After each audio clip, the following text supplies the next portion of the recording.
Bonjour, chers amis. Aujourd'hui, alors que nous poursuivons notre voyage à travers la tragédie des siècles, nous allons examiner l'un des chapitres les plus fondamentaux du livre, intitulé « L'avertissement final ». En nous concentrant sur les prophéties d'Apocalypse 14 et 18, nous considérerons l'avertissement final de Dieu qui sera donné au monde juste avant le retour de Jésus. La Bible nous assure que Dieu veut que tous les hommes soient sauvés et parviennent à la connaissance de la vérité. Et c'est de cela dont il s'agit dans cet avertissement final. En Apocalypse 14, 6, 12, nous avons fait connaissance avec les trois anges et leur message très important, y compris le deuxième ange qui dit « Elle est tombée, Babylone la grande, qui a abreuvé toutes les nations du vin de la fureur de son impudicité. » Lorsque nous nous tournons vers Apocalypse 18, nous voyons un quatrième ange qui amplifie ce message déterminant. L'apôtre Jean le décrit ainsi.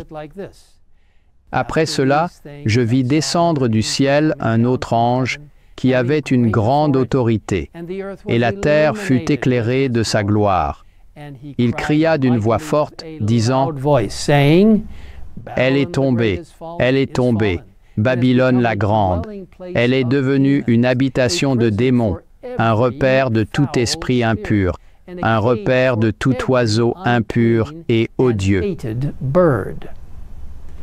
Suite à ce puissant message, Jean entend une autre voix du ciel disant, « Sortez du milieu d'elle, mon peuple, afin que vous ne participiez point à ses péchés et que vous n'ayez point de part à ses fléaux. Car ses péchés se sont accumulés jusqu'au ciel et Dieu s'est souvenu de ses iniquités. » Bien que leur message soit très similaire, le contraste entre le deuxième ange d'Apocalypse 14 et ce quatrième ange d'Apocalypse 18 est frappant.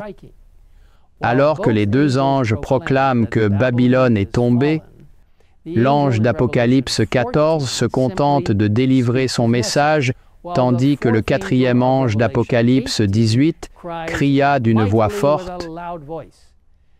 Cet ange descendu du ciel a une grande autorité et la terre est éclairée de sa gloire. Le message de ce quatrième ange contient un appel céleste pour que le peuple de Dieu sorte de Babylone. Alors, comme nous l'avons vu précédemment, Babylone signifie confusion et représente un système d'adoration confus et déchu qui piétine la loi de Dieu.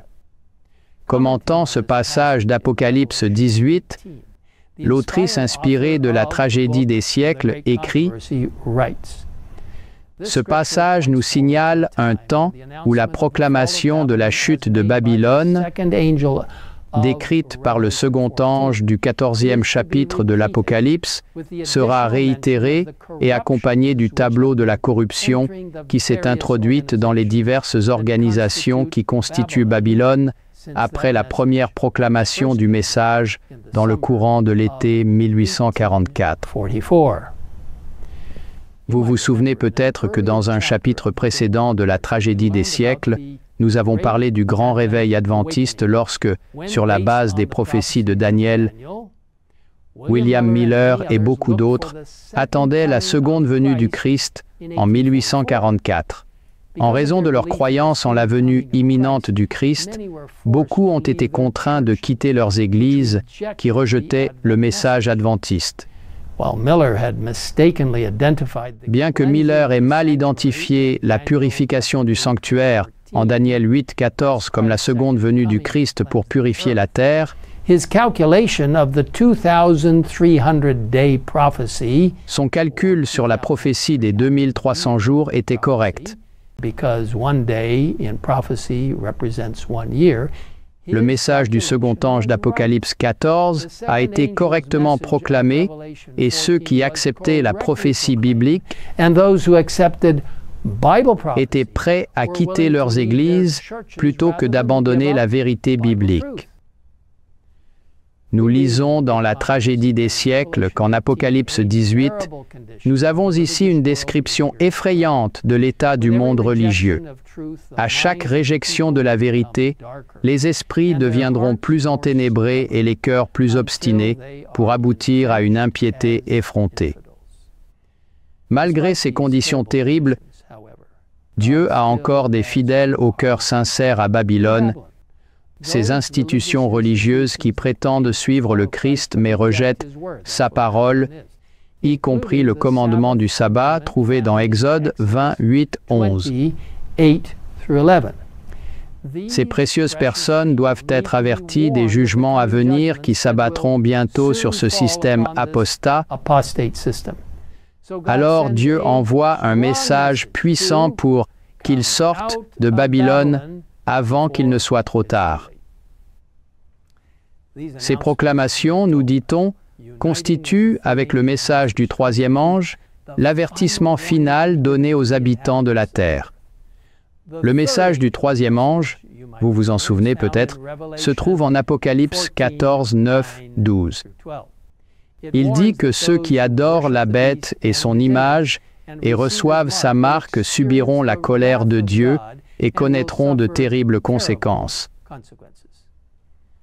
Suite à cet avertissement redoutable, le passage décrit ceux qui ont écouté le message du troisième ange et n'ont pas reçu la marque de la bête. Le verset 12 déclare « C'est ici la persévérance des saints qui gardent les commandements de Dieu et la foi de Jésus. »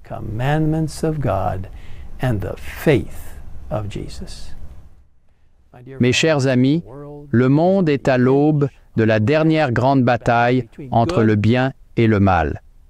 Bientôt, le dernier avertissement sera proclamé. Dans notre prochaine vidéo, nous examinerons en profondeur comment cela se déroulera et comment le message prophétique d'Apocalypse 18 sera accompli. En attendant, je vous encourage une fois de plus à télécharger votre exemplaire gratuit de la tragédie des siècles où vous pouvez en apprendre davantage sur les événements incroyables qui vont bientôt se produire. Le livre est disponible sur thegreatcontroversyproject.org. Prions ensemble. Père Céleste, merci de nous avoir donné le merveilleux message puissant d'Apocalypse 14, 6, 12, les messages des trois anges qui proclament ta création, et que les gens doivent s'éloigner de la confusion de Babylone, qu'ils doivent suivre tes commandements et adorer le septième jour, le sabbat, contrairement à la fausse adoration du dimanche, et que nous, en restant proches de toi, serons scellés par toi alors que nous gardons le quatrième commandement et sanctifions le jour du sabbat. Et ceux qui ne se conformeront pas à ta parole et adoreront un faux jour, le premier jour de la semaine, recevront la marque de la bête. Seigneur, nous te demandons de nous garder proches de toi et de nous aider alors que nous répandons le message du quatrième ange d'Apocalypse 18, afin que les gens sortent de Babylone et de la confusion et viennent à la véritable adoration de Dieu. Guide chacun de nous alors que nous nous tournons vers toi. Au nom de Jésus, nous le demandons. Amen. Amen.